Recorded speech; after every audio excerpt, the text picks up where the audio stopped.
하나님의 말씀을 보도록 하겠습니다. 하나님의 말씀은 다니엘서 6장 1절에서 10절, 우리 집에서 방송으로 예배를 드리는 사람들도 함께 성경을 읽어 주시기를 바랍니다. 다리오가 자기의 뜻대로 고관 120명을 세워 전국을 통치하게 하고 또 그들 위에 총리 셋을 두었으니 다니엘이 그 중에 하나이라. 이는 고관들로 총리에게 자기의 직무를 보고하게 하여 왕에게 손해가 없게 하려 함이었더라. 다니엘은 마음이 민첩하여 총리들과 고관들 위에 뛰어남으로 왕이 그를 세워 전국을 다스리게 하고자 한지라.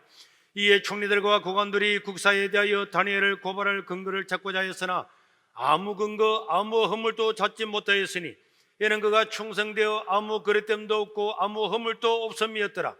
그들이 이르되 이 다니엘은 그 하나님의 율법에서 근거를 찾지 못하면 그를 고발할 수 없으리라 하고, 이에 총리들과 고관들이 모여 왕에게 나가서 그에게 말하되 다리오 왕에이여 만수무강하옵소서. 나라의 모든 총리와 지사와 총독과 법관과 강원이 논의하고 하고 왕에게 한 법률을 씌우며 한 금령을 정할 것을 구하나이다. 왕이여 그것은 곧 이제부터 30일 동안에 누구든지 왕 외에 다른 신에게나 사람에게 무엇을 구하면 사자굴에 던져넣기로 한 것이니이다. 그런즉 왕이여 원하건대 금령을 씌우시고 그 조서에 왕의 도장을 찍어 메대와 바사에 고치지 아니하는 규례를 따라 그들 다시 고치지 못하게 하옵소서 하매, 이에 다리오 왕이 조서에 왕의 도장을 찍어 금령을 내리라. 다니엘이 이 조서에 왕의 도장이 찍힌 것을 알고도 자기 집에 돌아가서 윗방에 올라가 예루살렘으로 향한 창문을 열고 전에 하던 대로 하루 3번씩 무릎을 꿇고 기도하며 그의 하나님께 감사하였더라. 아멘. 우리는 눈에 보이는 적을 막기 위해서 젊은 청춘 60만 명이 우리나라를 지키고 수십조에 달하는 자금을 부어서 만에 하나 일어날까 싶은 그 가능성 때문에 전쟁을 막기 위해서 이렇게 많은 투자를 하고 있습니다. 여러분, 우리는 눈에 보이는 적만 있는 것이 아니고 우리 성도들은 눈에 보이지 않는 영적인 전쟁 가운데 있다는 것을 언제나 잊어서는 안 됩니다. 이 영적인 전쟁은 멀리 있는 것도 아니고 상상의 산물도 아니고 실제적으로 0.1mm 눈만 뜨면은 바로 우리 앞에 있는 거고, 과거의 일이나 옛날의 이야기 아니라 현지에 일어나고 있는 일입니다. 여러분, 선지자 엘리사 시대에 아람 나라 왕이 하는 것들을 다 알고 하니까 왜 그러냐 물었더니 이스라엘 나라에는 엘리사 선지자가 있어서 왕이 하는 말을 다 압니다. 그래서 우리가 어떤 계략을 세워도 이길 수가 없습니다. 이렇게 이야기를 했더니 왕이 그러면은 엘리사가 살고 있는 그 성을 몽땅 멸해라. 그래서 아람 나라는 군대를 보내서 엘리사 선지자가 살고 있는 그 도단성을 완전히 다 에워싸서 이 성을 함락을 시키려고 그랬습니다. 아무것도 모르고 잠을 자고 일어났던 엘리사의 종이 밖에 나가서 보니까 밤에 아람 나라의 군대가 온 성을 빽빽하게 둘러싸 있는 걸 보고, 아, 선생님 큰일 났습니다. 이렇게 절망 가운데 외칠 때에 엘리사가 하나님, 저 종의 눈을 뜨게 해 주옵소서 하고 기도했더니 이 종이 눈을 떴는데 보니까 도단성을 둘러싸고 있는 수많은 적군들보다도 어마어마한 하늘의 천군 천사들을 바라보았다는 내용이 기록이 되어 있습니다. 그러니까 여러분, 영적인 전쟁은 바로 우리 이 영적으로 한 단계만 뛰어넘으면 바로 현실 가운데 일어나게 있는 거고, 사도 바울은 이 사실을 수차례나 강조했는데, 특별히 에베소서 6장 12절에 보면은 우리의 실험, 우리가 싸우는 실험은 혈과 육을 상대하는 것이 아니요 통치자들과 권세들과 이 어둠의 세상의 주관자들과 하늘에 있는 악의 영들에 대하여다. 그러니까 여러분, 이 악한 원수 마귀는 이 세상의 통치자들, 권세자들 이런 것들을 동원해서 하나님 나라와 대적하게 한다는 것을 보여주고 있는 것입니다. 여러분, 에베소서는 교회론을 기록한 하나님의 말씀이란 말이에요. 교회가 뭐냐? 교회가 어떻게 해야 되느냐? 교회는 어떤 전형태에 있는가? 이런 걸 보여주는 것이 에베소서인데, 여기서 통치자들과 권세자들과 이 어둠의 세상의 주관자들과 하늘에 있는 악한 영들을 상대를 해서 우리는 지금 싸우고 있다. 이렇게 사도 바울이 영적 전투의 대상자들을 가리키고 있습니다. 이 영적 전투의 현장 중 하나가 지난주에 보았던 에스더 사건이었고, 오늘 읽었던 다니엘의 이야기가 또 하나의 영적 전투의 현장을 실감 있게 보여주고 있는 것입니다. 여러분, 다니엘은 우리가 실제로 알고 있는 것보다 훨씬 놀랍고 위대한 사람이었어요. 전 세계를 지배했던 아수르가 있었는데, 이 아수르를 바벨론의 느부갓네살이라고 하는 왕이 아수르를 무너뜨리고, 그리고는 세계를 다 정복을 했습니다. 그래서 BC 605년에 유다도 침략을 하여서 유다의 왕과 귀족들 포로들로 다 잡아갈 때에 바로 605년에 다니엘도 포로로 잡혀가게 된 것입니다. 이 느부갓네살은 아주 악랄했죠. 이 유대인들이 반역했다는 이 이유를 들어서 예루살렘 성을 완전히 불태워버리고 성전을 불태워버리고, 왕은 그 자리에서 눈을 뽑아서 쇠사슬에 매여서 이역만리 되는 그 바벨론까지 끌고 왔어요. 그 왕 앞에서 왕자들을 다 죽여버렸습니다. 여러분, 이런 것들은 하나의 단순한 역사가 아닙니다. 이게 만약에 이스라엘의 역사로 끝난 것 같으면 이걸 왜 성경에 기록을 했겠습니까? 왜 이것을 우리가 읽고 하나님의 말씀으로 받아들이겠습니까? 이 이스라엘의 역사 가운데서 이 영적인 전투가 일어나는 현상을 바라보면서 오늘 우리가 어떻게 신앙생활을 해야 될 것인가를 보여주기 위해서 기록이 되어 있는 것입니다. 여러분, 다니엘은 포로로 잡혀갔지만은 포로로 잡혀갔던 다니엘의 현실은 정말로 비참하기 거지없는 현실이었어요. 다니엘이 포로로 잡혀갔을 때에 바벨론 나라에는 자기 왕국을 통치하기 위해서 각 나라에서 포로로 잡아온 사람들 중에서 유능한 사람을 뽑아서 그들을 교육을 시켜서 민족의 앞잡이로 삼으려고 하는 이런 사람들이 있었습니다. 그런데 다니엘이 거기에 뽑히게 된 거예요. 그래서 다니엘은 이 왕실에 여기에 뽑히고 난 다음에 그 왕실에서는 우상을 섬기고 바벨론을 섬기고, 그 다음에 하나님 자기가 믿는 모든 종교 어떤 것들도 다 버리도록 했습니다. 그러나 우리가 알다시피 이 다니엘은 뜻을 정하였죠. 다니엘은 뜻을 정하고, 하나님, 나는 절대로 여기에 절하지 않겠습니다. 우상과 함께 먹고 마치지 않겠습니다. 포로로 잡히고 와가지고 아무 힘도 없고 그 무자비한 그 느부갓네살 앞에 한 청년이 하나님의 말씀대로 살겠다고 뜻을 정했다. 그거는요 너무너무 대단한 일이에요. 그러나 다니엘은 다니엘서 1장 8절을 보니까 다니엘은 뜻을 정하여 왕의 음식과 그가 마시는 포도주로 자기를 더럽히지 아니하고자 하여 딱 결심을 한 거예요. 그러니까 이런 신앙생활은요, 다니엘을 그 당시를 생각을 해보면 다니엘은 죽음을 각오한 거죠. 뜻을 정했다고 하는 것은 에스더가 죽으면 죽으리라 했던 것과 마찬가지로, 모르드게가 절하지 아니하면 하만한테 잡혀주는 것과 마찬가지로 왕실의 모든 은택을 다 받고 왕의 특별 장학생활에 있는 그 사람이 나는 그들을 거부하고 하나님 말씀을 따라 살겠습니다.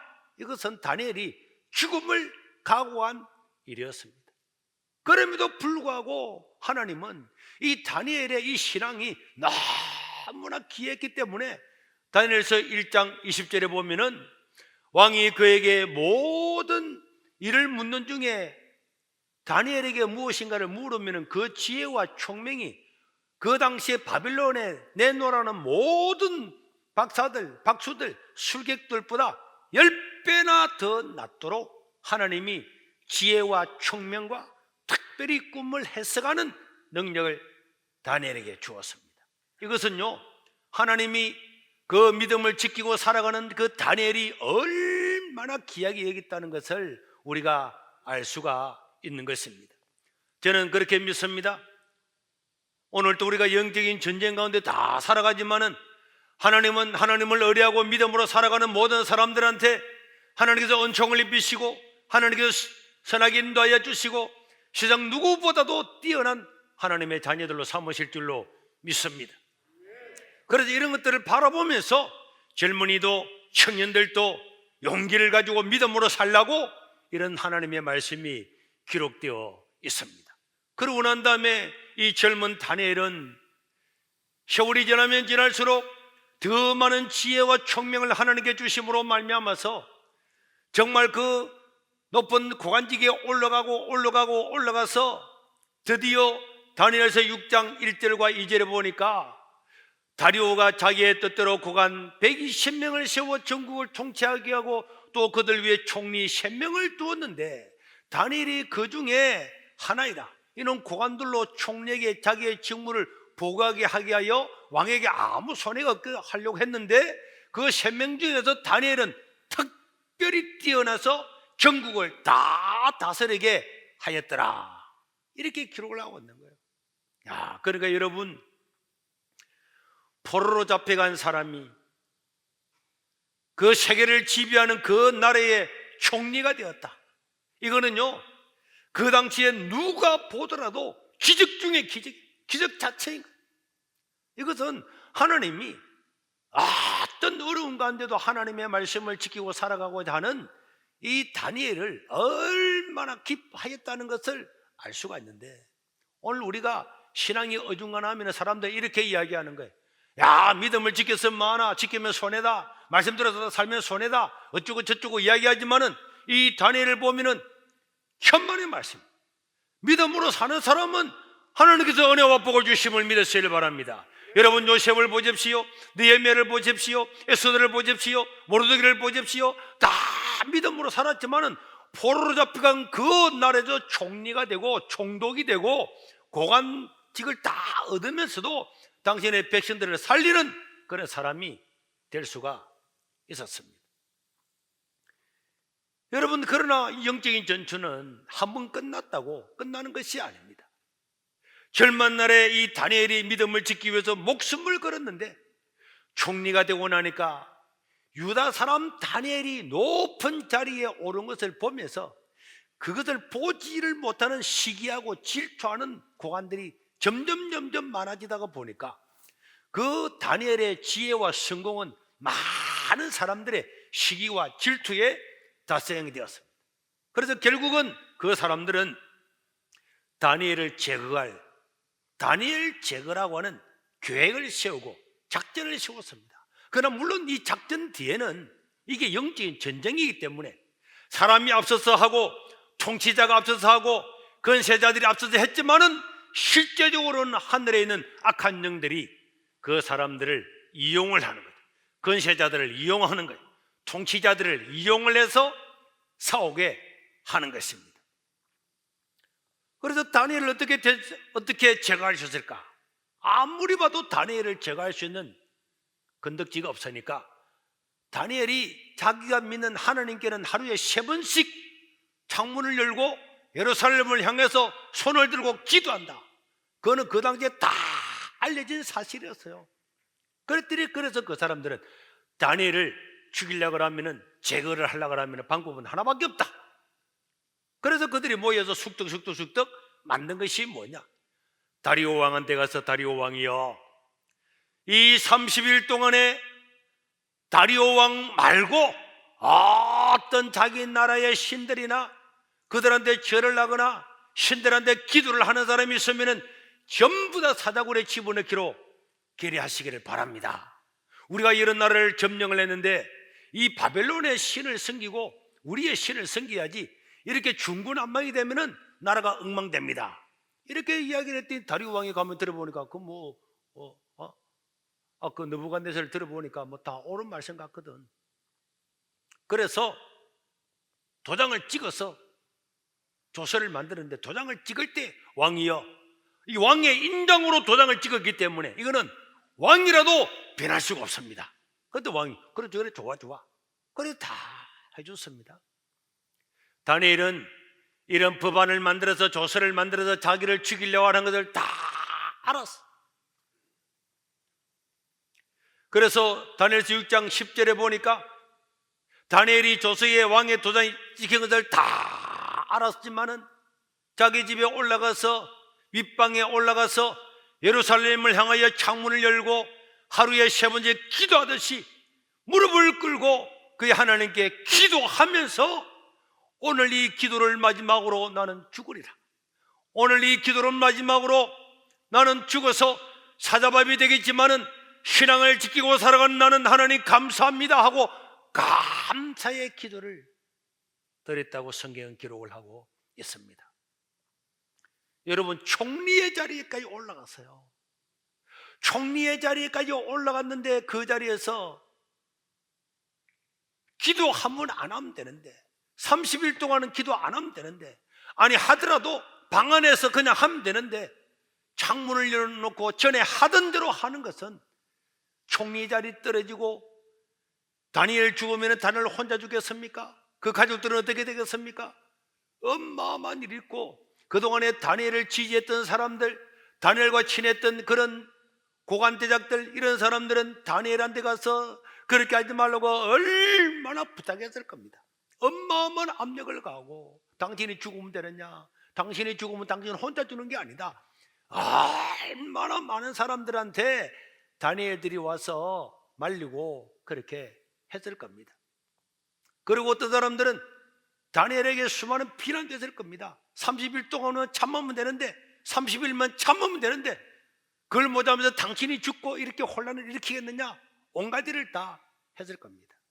여러분, 주기철 목사님이 지금은 우리가 존경하고 위대한 순교자로 받들지만은 그 당시에 다 일제에 앞잡이에 굴복을 해서 신자참배 다 하는데 안 하고 있을 때, 거기에 여러분 역사적으로 보면은 장로님도 찾아가고 근사님도 찾아가고 심지어 친족들도 찾아와가지고, 이 사람아 그게 뭐라고, 당신은 안 하면 되잖아, 당신은 안 하면 되니까 신자참배가 죄라고 그 이야기만 하지 마라. 일제 순경들도 와가지고 당신 안 하는 거든 그냥 눕게, 사람들한테 신자 참배하는 거는 죄라고 그 말만 하지 말고 네 하고 싶은 설교 다 해라. 그래 말해도 주기철 목사는 그 일을 했죠. 그리고 순교를 했습니다. 수십 년이 지나고 난 다음에야 그 사람을 순교자로 받들지만은 그 당시에 살았던 그 사람들은 교회 문을 닫아야 되고 고문을 당해야 되고 어마어마한 고통이 다가오는데, 그 주기철 목사님의 그 일에 선뜻 찬성하는 사람이 어디 있겠습니까? 동료 목사님들도 다 비난하면서 네 혼자는 그 의인이고 우리는 죄인이냐, 온갖 그런 모함도 다 왔지만은 주기철 목사님 말씀을 지킨 거예요. 이 다니엘을 생각하면요, 그냥 한 절 한 절 지나가지만은 다니엘은 정말 사자밥이 된다, 그 총리의 자리에 사자밥이 된다 다 알고도 다니엘은 문을 열고 전에 하던 대로 기도하고 오히려 감사까지 한 거예요.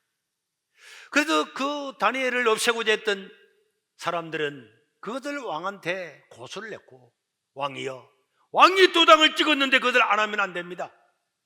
그러면은 누가 왕의 말을 듣겠습니까?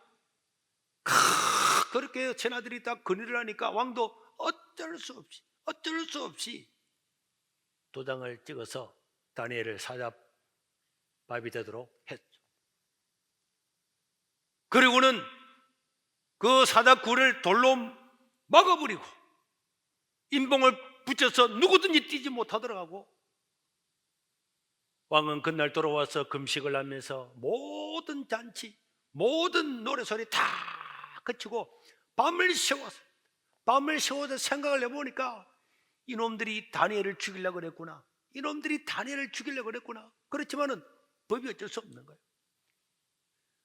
그 다음날 새벽에 날이 밝기도 전에 이 왕이 다니엘한테 뛰어가서 그 굴을 향하여, 다니엘아, 네가 항상 믿는 너의 하나님이 너를 구원하셨지, 네가 기도했던 그 하나님이 너를 지켜주었지, 그렇게 이야기했더니 그 굴 안에서 다니엘이, 왕이여 만수무강하옵소서, 나는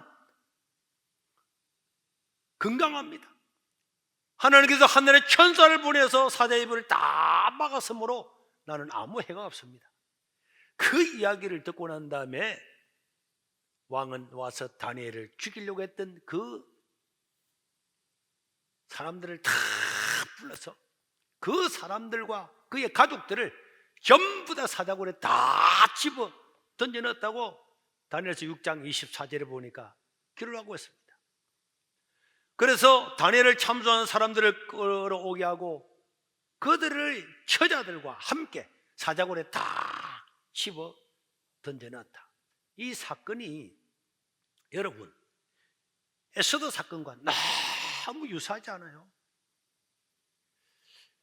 그 하만이 모르드게를 죽이려고 자기 집에 장대를 높이 세웠는데 결국은 그 장대에 죽이려고 했던 하만이 그게 들어가고, 유대인들을 다 죽이고 모든 재산들을 다 빼앗아가려고 그랬는데 왕이 불임죄를 만들어서 유대인들이 자기들을 죽이려 했던 사람들의 모든 사람들을 재물을 다 가져가도록 완전히 역전을 시키고, 하만의 가족들도 다 죽은 것처럼 다니엘을 죽이려고 했던 그 처자조차도 전부 다 사자밥이 된, 이 똑같은 장소만 다르고 사람만 달랐을 뿐이지, 시대만 달랐을 뿐이지 똑같은 일이 일어난 것은 오늘 또 우리 가운데 이런 영적인 전쟁이 계속 반복된다는 것을 보여주고 있습니다. 우리가 이 세상에서 영적으로 승리하는 방법은 하나님이 나의 왕이고 하나님만이 나의 생명의 주인이시다, 이걸 믿는 믿음밖에는 영적인 전쟁에서 승리할 길이 없는 거예요. 그래서 요한일서 5장 4절에 사도 요한도 무릇 하나님께로 난 자마다 결국은 세상을 다 이기는데 세상을 이기는 승리는 이것이니 바로 우리의 믿음이니라. 믿음이 없이는 절대로 영적인 전쟁에서 승리할 수가 없는 것입니다.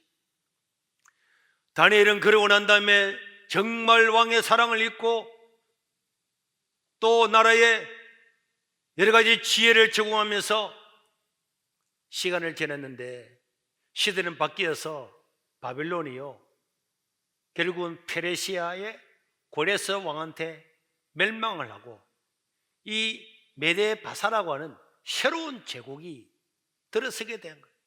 그러면 새로운 제국이 들어왔기 때문에 앞에 있는 모든 그 나라의 고관대들은 다 끝나는 거죠. 새로운 나라가 쳐들어와서 자기가 세상을 다 지배했으니까 자기들이 모든 나라를 다 통치할 건데, 다니엘은 그 다니엘의 총명과 다니엘의 지식과 그 다니엘의 가지고 있는 경험은 누구도 따라올 수가 없었기 때문에 제국이 바뀌었음에도 불구하고 다니엘을 어떻게 할 수가 없었습니다. 다니엘은 18세 정도 됐을 때 포로로 잡혀와서 60년 정도를 바빌론의 관리로서 총리로서 있었습니다. 그러고 난 다음에 나중에 이 골에서 페르시아 제국이 들어오고 난 다음에 골에서 3년까지 살은 걸로 우리가 역사적으로 볼 수가 있습니다. 80세가 넘은 다니엘은 그 골에서 대왕이 불러서 골에서 대왕 앞에 나아갈 때에 많은 사람들은 다니엘이 그냥 간 것이 아니고 두루마리를, 성경을 가지고 왔을 것이다, 이렇게 생각을 해요. 왜? 그 뒤에 일어난 일들이, 희한한 일들이 일어났기 때문에. 그래서 80이 된 이 다니엘이 새로운 제국의 왕 고레스 앞에 나아갔습니다. 나아가면서 그는 예레미야 선지자의 글을 읽어드렸을 것 같아요. 예레미야 25장에 보면은 이제 고레스라고 하는 왕이 나와서 새로운 제국을 만들어서 유다 나라는 포로로 잡혀온 지 70년 만에 고국으로 돌아가게 할 것이다. 이런 말씀들을 읽어주니까 그 고레스 왕이 보고 있다고, 그런 것도 다 있어? 그냥 신기하네. 이 정도로 했었는데 다니엘이 또 가져간 것이 이사야서였죠. 이사야서는 고레스가 태어나기 150년 전에 하나님의 말씀을 전한 선지자였는데요. 이사야 44장 27절과 28절을 보니까 기쁨에 대하여는 이르기를 마르라, 내가 내 강물을 마르게 하리라 하며, 고레스에게 대하여는 이르기를 내 목자라, 그가 나의 모든 기쁨을 성취하리라 하며, 예루살렘에 대하여는 이르기를 중건되리라 하며, 성전에 대하여는 내 기초가 놓여지리라. 이 이사야서 44장 27절 28절 읽는 중에 이 고레스는 기절초풍할 뻔했어요. 여러분, 고레스가 바빌론을 멸망시킬 때 그 성을 멸망시키지 못해서 결국은 수로로 들어가서 수로를 막아서 물길을 다른 데로 내가지고 그 강을 건너가서 적을 처치했다는 이야기를 역사적으로 알 수가 있는데요. 그렇게 어떻게 왕을 적을 물리칠 건가? 그리고 이 고레스는 하나님의 목자, 하나님 나의 종이다. 그리고 예루살렘은 중건되고 성전은 기초가 놓여지리라. 고레스를 통해서 그렇게 할 것이라고 150년 전에 기록된 그 하나님 말씀을 또 보여준 거예요. 고레스가 뭐 세상에 이런 게 다 있어. 완전히 놀라 자빠진 거죠. 이사야 45장 1절 13절에도 동일하게 말하고 있습니다. 내가 왕들의 허리를 풀어 그 앞에 문들을 열고 성문들이 닫히지 못하게 하리라. 13절에도 내가 공의로 그를 일으킨지라 그의 모든 길을 곧게 하리니 그가 나의 성읍을 건축할 것이며 사로잡힌 내 백성을 값이나 갚음이 없이 놓으리라. 예루살렘을 건축을 하고 이 고레스가 이스라엘 백성들을 어떤 돈을 주고 갚음이나 그런 것 없이 다 포로를 해방할 것이다. 이렇게 기록되어 있는 성경을 이 다니엘이 다 읽어준 거예요. 그러니까 이 고레스가 와, 세상에 이 땅에 하나님이라는 신이 이럴 수가 있나? 하나님이 최고다. 다니엘이 하나님 최고다. 그래서 고레스 대왕은요, 유다로 잡혀온 지 70년 80년 됐는 이 사람들을 돈 하나 받지 않고 다 돌려보내고, 그리고 돌아간 사람들한테 예루살렘을 다시 중건하라, 그리고 성전을 다시 새로 기초를 놔서 성전을 다시 지어라, 그 물품들을 다 떼어주고 느부갓네살에 빼앗아 왔던 모든 성전의 기구들도 전부 다 돌려주었다는 것이 에스라서 1장 1절에서 3절에 그 고레스의 칙령이 기록되었습니다. 바사왕 고레스 원년에 여호와께서 예레미야의 입을 통하여 하신 말씀을 이루게 하시려고 바사왕 고레스의 마음을 감동시키심에 그가 온 나라에 공포도 하고 조소도 내려 이르되, 바사왕 고레스는 말하노니 하늘의 하나님 여호와께서 세상 모든 나라를 내게 주셨고, 이거 다니엘을 통해 다 알은 거예요. 나에게 명령하사 유다 예루살렘에 성전을 건축하라 하셨나니 이스라엘 하나님은 참 신이라. 내 중에 그의 백성 된 자는 다 유다 예루살렘으로 올라가서 이스라엘 하나님 여호와의 성전을 건축하라. 그는 예루살렘에 계신 하나님이시니라. 다니엘이 믿음을 지키고 다니엘이 그 포로 가운데서 죽으면 죽으리라는 그런 마음으로 하나님을 섬겼던 그 결과는 포로로 잡혀갔던 그 백성들이 전부 다 고국으로 돌아가게 하는 어마어마한 일을 하는 그 계기가 됐다는 것을 잊어서는 안 됩니다. 오늘 우리 가운데 방송을 듣는 사람들 중에 한 사람 한 사람의 믿음으로 살아가면은 그 한 사람을 통해서 하나님은 결국은 사람들이 할 수 없는 일들을 하게 하고 어떤 제국의 왕들이 할 수 없는 일들을 그 사람을 통해서 이루게 하시는 줄로 믿으시길 바랍니다. 여러분, 에스더 시대나 다니엘 시대는 지나갔지만은 지금 이 땅 우리나라 우리에게도 영적인 전쟁은 계속되고 있다는 것을 절대로 잊어서는 안 됩니다. 사도 바울은 언제나 우리는 영적인 전쟁 상태에 있다. 에베소서 6장에 보십시오. 전신을 무장하고 살아야 된다. 진짜 우리가 뭐 갑옷 가지고 와서 살아 이 말 아니죠. 영적인 전쟁이 날마다 일어나고 있다는 것을 강조하고 있는 것입니다. 왜 에베소서에 보니까 이 세상 왕들과 통치자들을 통해서 악한 원수마귀가 역사를 하느냐? 왜 악한 왕들과 권세자들이 마귀의 앞잡이가 되느냐? 그것은요, 그 사람들이 신이 되고 싶어서 그래요. 자기들이 최고로 섬김을 받고 싶어서 그래요. 그런데 하나님을 믿는 사람은 느부갓네살 궐에서 나폴레옹 어떤 사람이 와도 당신은 신이 아니야. 우리가 믿는 분은 하나님이야. 하나님만이 이 세상을 통치해. 이렇게 말하는 게 듣기 싫은 거예요. 그래서 이 마귀들을, 그런 교만한 사람들, 그런 사람들을 자기 앞잡이로 내세워서 유다인을 매를 하려고 하는 에스더 사건, 다니엘을 죽이려고 하는 이런 사건들이 계속적으로 일어나고 있습니다. 히틀러를 보십시오. 반대는 유대인들을요 700만 명을 가스셀에 다 잡아넣어버렸어요. 그냥 넣겠습니까? 첫 문제는요, 히틀러를 통해서 히틀러 자기가 나중에 총통이 돼. 총통. 국회에서 법률 만드는 바이마르 헌법까지도 다 없애버리고 수권법이라 그래서 히틀러 자기가 결정하면은 의회의 승인을 받지 않고도 할 수 있는 법을 정상적으로 받아서 유대인들을 다 죽였습니다. 첫 문제는요, 유대인들의 상점을 폐쇄를 하고, 그래도 사람들이 가니까 다 때려 부수고, 그래도 안 되니까 가스실에 잡아서 다 넣었습니다. 그렇게 하면서 언론을 조작해서 유대인들이 얼마나 악한가, 얼마나 유대인들이 바이러스 같은 놈인가, 이런 것들을 계속적으로 선동하니까 첫 문제는 사람들이 너무하네 하다가 사람들은 나중에는 진짜구나 그 놈도 죽이 되겠구나. 그래서 기독교 국가인 독일이 자기들과 함께했던 그 나라 사람들, 철학의 나라, 신사의 나라, 그런 나라 사람들도 그런 선전선동에 다 넘어가서 유대인들 700만 명이 죽는 것을 침묵하고 지냈습니다. 여러분, 언제나 신이 되고 싶은 사람이 있단 말이에요.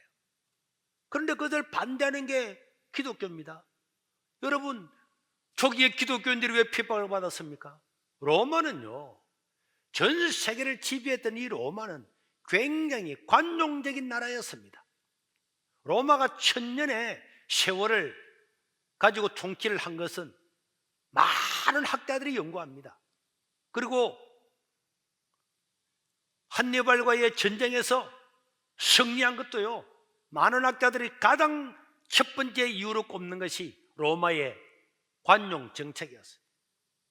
로마는 어지간하면은 점령한 국가의 나라 사람들한테도 신민권을 다 나눠줬습니다. 그 자기들이 로마 신민권이 됐는데 그 로마 편을 드는 거예요. 그리고 그들이 가지고 있는 종교, 문화 이런 것들 어지간하면 다 인정해 줬습니다. 로마는. 그런 로마가요, 기독교인들을 딱 만났는데, 기독교인들은 로마 황제를 제우스의 아들 신으로 인정을 안 하는 거예요. 우리의 주님은 예수님밖에 없다. 우리의 주님은 예수님밖에 없다. 우리의 구원을 주는 오직 주님밖에 없다. 야, 그냥 너그 종교생활 해. 너희끼리는 그렇게 해도 로마 신이 최고라고, 황제가 신이라고 이야기해. 그래서 기독교인들은 전부 다 반대했어요. 그래가지고 기독교인들한테 불러서 네가 예수님을 주님이라고 고백하면 죽는다. 그래도 할래? 한 사람은 다 죽였잖아요. 그래서 누구든지 주의 이름을 부르는 자는 구원을 받는다. 이 말은 그냥 주님 이름 불러서 구원받는 것이 아니고, 주님의 이름을 부른다고 하는 것은 목숨이 날아가는 어마어마한 사건이었어요. 그래도 그들이 우리의 주님은 예수님밖에 없다 이렇게 외치니까 피에 처형들이 로마 각지에서 일어나게 된 것입니다. 신을 부정하는 공산주의자들은 기독교를 적으로 삼습니다. 자신들의 모든 사상은 하나님을 믿으면 그 사상을 받아들일 수가 없기 때문에, 그래서 기독교인들을 깡그리 없애버리는 거냐, 없애버리는 거예요. 조만식 선생 같은 분이 민족의 지도자가 아닙니까? 그런 분들조차도요, 설마 인간의 탈을 썰고 있는 사람인데 설마 그렇게까지 하겠나? 그래서 북한에 있다가 남한으로 안 넘어왔잖아요. 아무리 공산주의자들이라도 그래도 우리 같은 동족이고 민족인데 설마 그렇게 하겠나? 아무리 그래도 설마 교회를 폐쇄하고 죽이고 그런 짓을 하겠나? 그러나 결국은 자기도 죽고 북한에 교회 하나 없이 기독교인 공식적으로 한 명도 없이 다 죽였잖아요. 신을 부정하는 이런 사상을 가진 사람들은 자기가 왕이 되고 싶은데, 기독교인들은 언제나 하나님을 왕으로 삼기 때문에 악한 원수마귀는 이런 통치자들, 권세자들을 사용하고, 여러분들이 계시록을 보면은 다 나와 있잖아요. 계시록에 10불가 있는 사람 10왕들이 나와서 짐승의 표를 받게 하고 못 받으면 다 죽이잖아요. 그거는 미래에 일어날 일입니다. 일어날 일입니다. 어떤 사람들은요, 아이 목사님 이제 우리에게 평화의 나라지 뭐 그런 게 있겠습니까? 나는 절대로 안 믿습니다. 우리가 평화 시대에 태어나서 예수를 믿은 건 하나님의 은혜 중에 그냥 은혜고 기적 중에 그냥 기적일 뿐입니다. 우리나라는요, 반만년 역사 가운데 977번을 외세 침략을 받아요. 5년에 한 번씩 침략을 받았다니까. 사실 아닙니까? 지금 우리가 6.25 전쟁 끝나고 난 다음에 60년 이상을 평화로 지낸 것은요, 역사상에 처음이라니까. 역사상에 처음입니다. 세상은 다 망할 때 전쟁으로 다 망했어요. 아수르가 바빌론에 전쟁에 져서 망했잖아요. 바빌론을 페르시아의 고레스가 전쟁에서 이겼잖아요. 알렉산더가 페르시아를 멸망시켜서 다리우스를 쳐서 이겨서 전쟁을 통해서 그리스가 세계를 정복했고요. 이 그리스도 로마의 전쟁을 통해서 멸망했습니다. 여러분들이 알고 있는 모든 역사적인 사건들, 뭐 포르투갈, 스페인이 세계 가지고 있다가 전쟁에서 영국이 망하고, 영국이 미국하고 전쟁에서 독립전쟁에서 미국이 독립을 하고요, 미국이 1차 세계대전에서 승리하고 2차 세계대전에서 히틀러가 세계를 다 잡아먹고 그냥 영국 하나만 남았지만 전쟁을 통해서 미국이 승리하고요. 여러분, 러일 전쟁, 청일 전쟁, 모든 전쟁을 통해서 세계 역사가 다 바뀌었어요. 지금까지 모든 역사가 전쟁을 통해서 다 바뀌었는데 앞으로는 안 그럴 것이다. 천만의 말입니다. 우리는 지금 평화시대에 있는 이것만 해도 이거는 기적 중에 기적인데요, 우리는 이때에 오히려 믿음 생활 잘하고, 오히려 이때에 우리의 신앙을 지키고 할 수만 있으면, 기회가 있을 때에 한 영혼을 더 구원하는 때가 되어야 될 줄로 믿습니다. 저는 근래에 이런 모든 세계 역사들을 보면서요, 지금 우리 대한민국은 정말로 어떤 변곡점에 있다는 걸 저는 너무너무 느껴요. 변곡점이 뭡니까? 이게 우리 기독교 종교를 보면은 이 기독교가 올라가다가 여기서 꺾어져서 끝날 것인가, 다시 올라갈 거나 유지를 할 건가, 이 변곡점, 여기 지금 와 있다는 거예요. 일반 사람들은 아무것도 모르고 그냥 있지만은 너무너무 그런 것들을 느끼게 됩니다. 제가 지난번에 좌파 우파 기독교 이런 것도 했더니 고려신학대학원 교수들도요, 그 영상을 다 보고 세상에 어떻게 그렇게 명료하게 정확한 사실들을 말했는지 모르겠다고 다 격려하고 칭찬.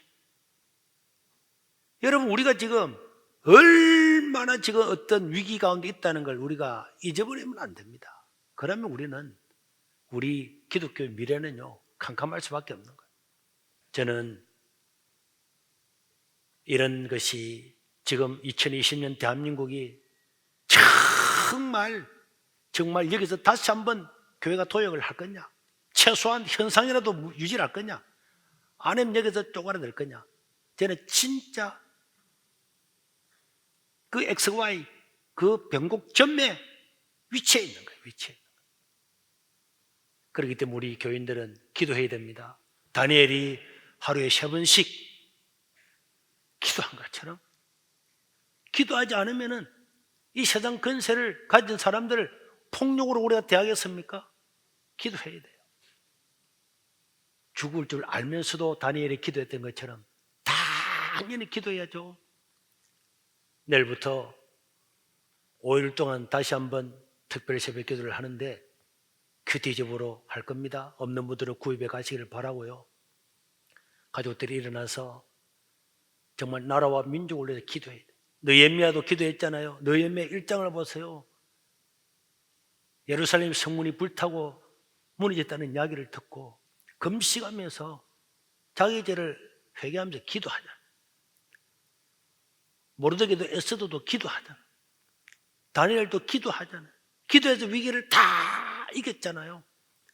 그런데 우리 그리스도인들이 기도 안 하면 되겠습니까? 하루 한 끼 이상 금식을 하면서 하나님 이 나라와 민족을 지켜주시고 우리 자유 대한민국이 복음을 전하게 해주시고 선교사님들 편지를 받으면요 너무 안타까워. 다 도와주던 교회들이 교회도 어려우니까 다 끊어버리고 지금 오도 갈 수도 비행기도 없고 그런 걸 보면은 이 다니엘서가 이런 게 그냥 지나간 이야기가 아니라 실제 우리에게 옥죄어 온다는 것을 그냥 느껴지는 거예요. 그런데 우리 그리스도인들이 기도하지 않는다. 그건 안 되죠.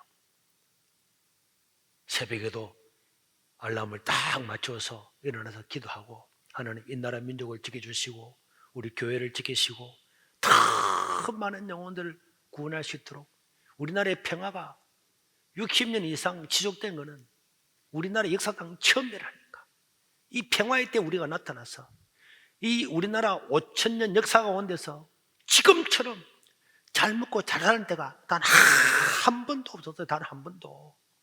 언제나 백성들은 초목금피하고 가난하고 그렇게 살다가 딱 잘 살았는지 30년 40년 딱 됐다니까. 이렇게 교회가 부흥한 것도 기적 중에 기적이라니까. 이 기적을 누리고 있는 우리가 기도하지 않고 배부른 소리 하고 있으면 안 됩니다.